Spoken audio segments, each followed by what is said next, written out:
bonjour, bienvenue c'est Feufeu, bienvenue sur la chaîne. En ce lundi de Pentecôte, on profite tous d'un congé bien mérité. J'avais envie de le passer avec vous. Évidemment, le lundi en général, je ne sors pas de vidéo, mais là, j'avais envie de reprendre le sujet sur la chaîne des actus fourmis que j'avais mis un peu de côté ces derniers temps.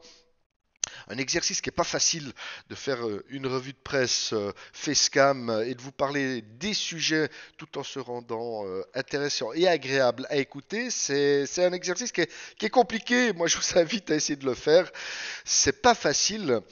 Mais bon, j'aime bien faire ça, donc je vais essayer de continuer et voir si ça a du succès sur la chaîne. Le cas échéant, on passera à autre chose, comme souvent avec moi. Voilà, j'avais envie de vous partager quelques sujets que j'ai vus dernièrement sur le web. Et vous parler aussi de ce qui se passe en ce moment dans la Formicarum. J'ai enfin reçu l'Immaculatus. Quand je dis l'Immaculatus, c'est la gine et un petit couvain. Donc 3 semaines de voyage pour passer de France en Suisse, avec notamment le confinement, les retards colis, le passage à la douane, etc., etc. Elle est arrivée enfin à bon port et je me réjouis de vous la présenter prochainement en vidéo, j'espère probablement la semaine prochaine. Donc la Maculatus, enfin dans la famille Suisse Fourmi. Je devrais également recevoir prochainement une nouvelle Quadricity pour un déménagement que je me réjouis aussi de vous le partager, le déménagement de ma grosse colonie de l'Asius Niger. Donc là aussi, je vais faire le suivi et vous montrer tout ça ces prochaines semaines en vidéo. Donc ne manquez pas ces prochaines semaines les vidéos sur la chaîne. Il y a passablement de nouveautés et de choses intéressantes à vous faire partager. Donc si vous n'êtes pas abonné, si vous n'avez pas encore cliqué sur la cloche pour ne rien manquer, c'est le moment de le faire. Ok, on va passer au premier sujet des actus fourmis. Et je vais vous parler d'un bonhomme qui s'appelle Coyote Patterson, sauf erreur. C'est un peu un crocodile Dundee, donc il fait des émissions d'aventure où il va à la rencontre d'espèces dangereuses. On connaît un peu tous le principe.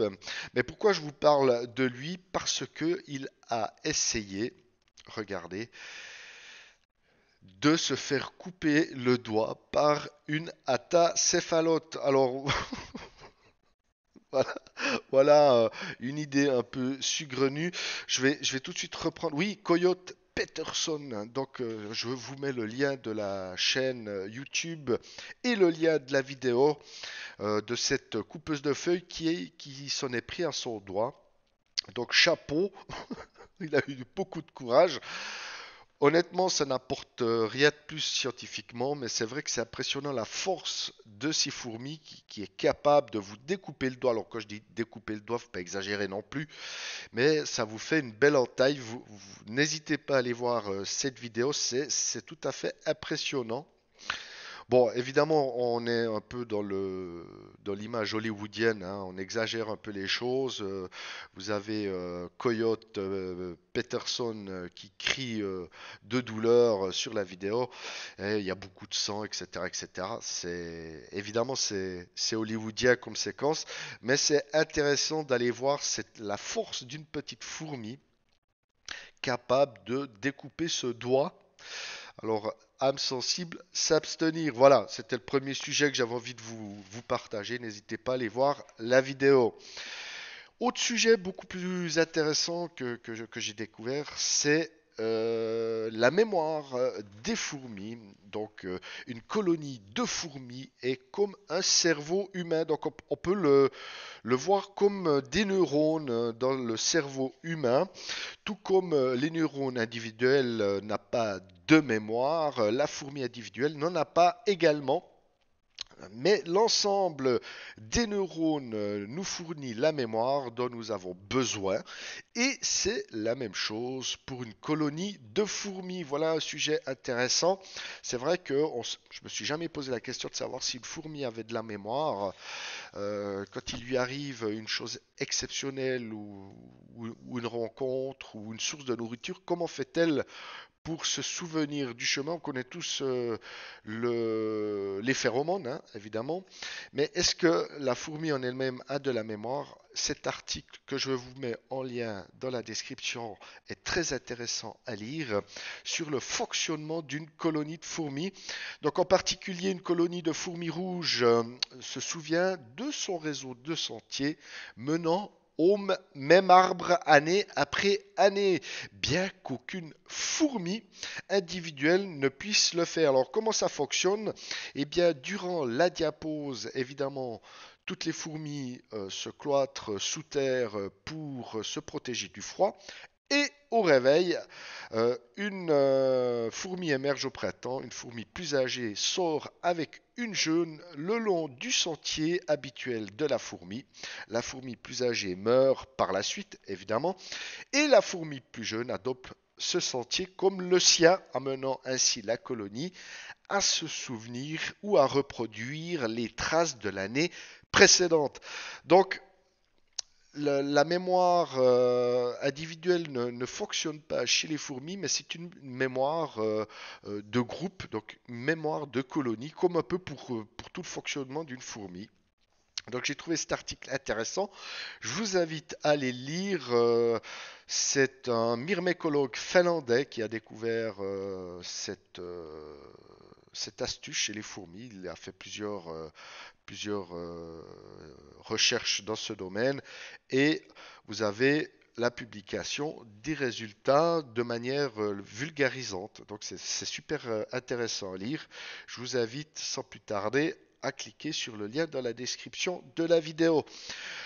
Voilà, j'avais également envie dans cette vidéo de vous parler d'une personne que je trouve fantastique et intéressante et aussi un peu atypique puisque dans la myrmécologie, en tout cas pour ce que j'en sais, les représentantes de la jante féminine sont peu nombreuses dans notre domaine.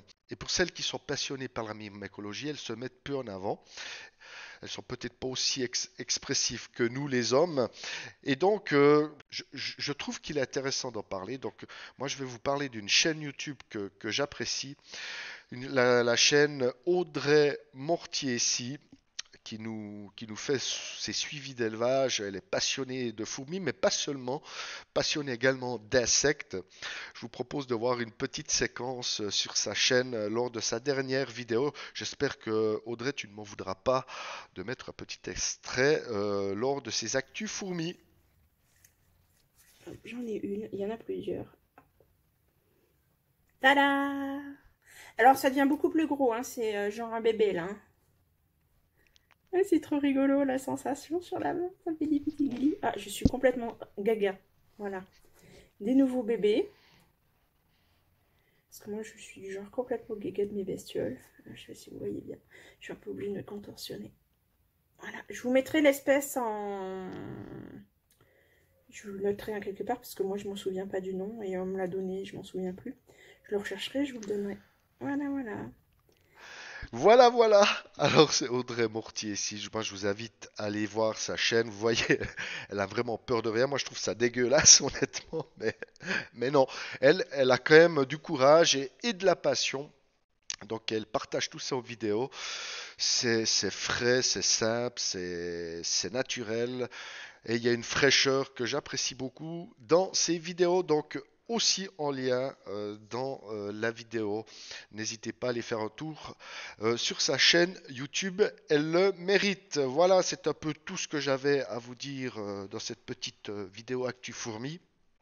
J'espère que ces petits sujets vous auront intéressé. N'oubliez pas, vendredi 18 heures, on fait un nouveau suivi d'élevage avec les Coponoctus turkestanus. Vous allez voir, c'est magnifique. Alors ne manquez pas la vidéo. Voilà, d'ici là, moi je vous souhaite toujours plein de bonnes choses pour vos colonies et à la revoyure. Bye bye.